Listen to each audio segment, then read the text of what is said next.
بہلول دانا کے بارے میں آتا ہے کہ وہ ایک مجذوب سا شخص تھا اور اللہ کی محبت میں غرق تھا، آخرت کی فکر اور اس کی تیاری میں تھا، اور اچھی اچھی باتیں بتاتا تھا۔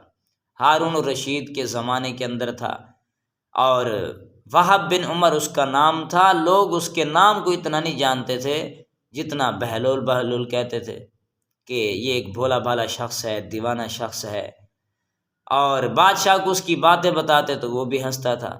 ایک مرتبہ بادشاہ کو بتایا ہارون رشید کو کہ آج ہم نے ایک معاملہ دیکھا۔ اس نے پوچھا بھی کیا بات دیکھی، کیا واقعہ دیکھا، کیا معاملہ دیکھا؟ کہنے لگے کہ ایک فقیر شخص تھا اور بیچارہ بھوکا تھا، آج ہم نے اسے بازار میں دیکھا۔ اس کے نوکر چاکر ملازم بتا رہے تھے اس کے پاس اپنی روٹی موجود تھی، کھانا موجود تھا، بندھا ہوا تھا، اور سردی کا موسم تھا اور اس کا کھانا ٹھنڈا ہو چکا تھا۔ اب وہ پریشان تھا کہ ٹھنڈا کھانا کیسے کھائے، تو وہ ایک ریڑھی والے کے پاس گیا، اس کے قریب جا کر کے اس کی آگ سے، اس کی تپش سے، اس کے دھوئیں وغیرہ سے روٹی کو گرم کرنے لگا، کھانے کو گرم کرنے لگا کہ کچھ کھانے کے لائق بن جائے۔ تو جیسے ہی اس نے کھانا گرم کر لیا، کھانے لگا تھا کہ اتنے میں وہ ریڑھی والا شخص کہتا ہے کہ پیسے دو۔ ایسا ظالم شخص تھا۔ اس نے کہا بھی کس چیز کے پیسے؟ کہا کہ جو تم نے میرے اس آگ سے، اس دھوئیں سے تپش لی ہے، اس کے پیسے دو۔ اب وہ بیچارہ پریشان تھا، شور شرابہ ہوا کھڑا تھا، اتنے میں بہلول وہاں سے گزرا۔ تو بہلول نے یہ ساری باتیں سن لیں تو اس کے قریب جا کر کے اس ریڑھی والے کو متوجہ کر کے کہا کہ بھی پیسے ہوں؟ اس نے کہا ہاں جی میں تو پیسوں کا طلبگار ہوں۔ کہا کہ کس چیز کے پیسے؟ اس نے کہا یہ تپش لیا اس نے۔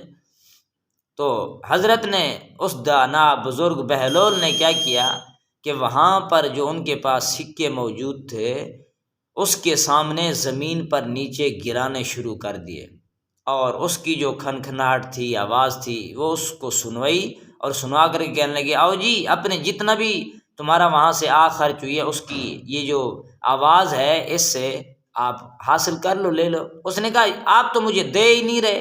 اس نے کہا اس نے آپ سے کچھ لیا ہے؟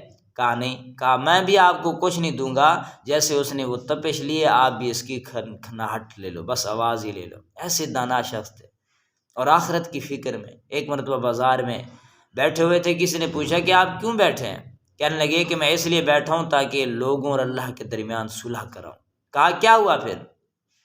کہا اللہ تو مانتے ہیں کہ یہ بندے آ جائیں، یہ بندے نہیں مانتے۔ پھر اس شخص نے دیکھا کہ قبرستان میں بیٹھے ہوئے ہیں، پھر پوچھا کہ اب یہاں پہ کیوں موجود ہیں، کیوں بیٹھے ہیں؟ کہنے لگے کہ میں اس لیے بیٹھا ہوں کہ اللہ اور بندوں کے درمیان صلح کروں۔ کہا پھر کیا ہوا؟ کہا آج بندے مانتے ہیں اور اللہ نہیں مانتا۔ پھر یہ وقت کی بات ہے۔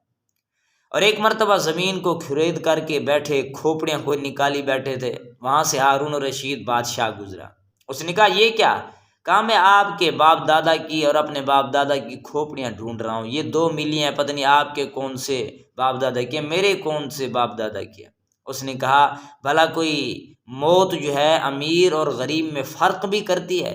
کیسے پتہ چلے گا؟ انہوں نے کہا جب موت غریب اور امیر میں فرق نہیں کرتی تو دنیا کی زندگی میں بھی کوئی فرق نہیں ہونا چاہیے، وہ بھی غریب بھی اعمال کرے، امیر بھی اعمال کرے، کوئی انسان غفلت میں نہ گزرے۔ یعنی ایک ایک چیز سے ان کو جو ہے وہ سبق دیتے تھے۔ بیٹھے بیٹھے ایک مرتبہ محل بھی بیچ رہے تھے، مٹی کے بنا کر کے، جیسے بچے بیٹھے ہوتے ہیں گھر بنا رہے ہوتے ہیں۔ اس کی بیوی زبیدہ گزری، اس نے کہا کیا کر رہے ہو؟ کہا محل بیچ رہا ہوں۔ ہارون رشید نے پوچھا کیا کر رہے ہو؟ کہا محل بیچ رہا ہوں۔ کتنے میں؟ تو اس نے بتایا کہ 10 درہم میں۔ تو بادشاہ تو کہنے لگا مٹی کے 10 درہم میں یہ کیسے، میں تو نہیں لیتا۔ بس وہ چلا گیا، زبیدہ نے 10 روپے اسے دے دیے، 10 درہم دے دیا اور اس سے محل لے لیا۔ رات کو خواب دیکھا بادشاہ نے کہ ایک عالی شان محل جنت میں بنا ہوا ہے اور اس پہ لکھا ہوا ہے زبیدہ۔ تو کہنے لگا یہ میری بیوی کا ہے، چلو اندر چلا جاؤں، بڑا پیارا سا سنہرا سا ماحول ہے۔ اندر جانے لگا تو دربان نے روک لیا، تو اس نے کہا کہ یہ میری بیوی کا ہے۔ کہا دنیا کے اندر تو یہ سب حالات ہو سکتے ہیں لیکن آخرت میں نہیں، یہاں پہ بیوی یا اپنا کچھ نہیں، ہر ایک کا اپنا اپنا ہوگا، یہ تو آپ کی بیوی کا، آپ کا تو نہیں۔ تو صبح ہوئی، آنکھ کھلی، کہنے لگا اچھا یہ تو ایک دانا شخص تھا اور اللہ والا ہے، اور یہ اللہ کے راستے میں خرچ کرتا ہے۔ جب صبح گیا ڈھونڈنے لگا کہ دیکھو چلو آج لے لوں، یہ تو جنت کے محل ہیں، وہ اللہ کے راستے میں خرچ کرتا ہے آگے پیسے۔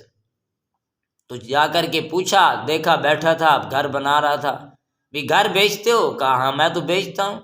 کتنے کا؟ کہا ساری آج جو ہے وہ بادشاہت لگے گی۔ کہا کل تو 10 درہم میں تھا۔ کہا کل بغیر دیکھے بن دیکھے سودا کر رہے تھے، آج تو تم دیکھ کے آئے ہو۔ تو یہاں پہ بن دیکھے سودا ہے، الذین یؤمنون بالغیب ویقیمون الصلاۃ، کہ ایمان لانا تو غیب پر، جنت بھی ہے، جہنم بھی ہے، اللہ کی ذات بھی ہے، اللہ کے رسول بھی ہیں، ہم نے نہیں دیکھا لیکن ایمان لانا ضروری ہے۔ پھر اعمال کریں آخرت کے لیے، انشاءاللہ آخرت میں بڑے بڑے ذخائر ہوں گے۔ اللہ سبحانہ عمل کی توفیق نصیب فرمائے۔ وآخر دعوانا الحمدللہ۔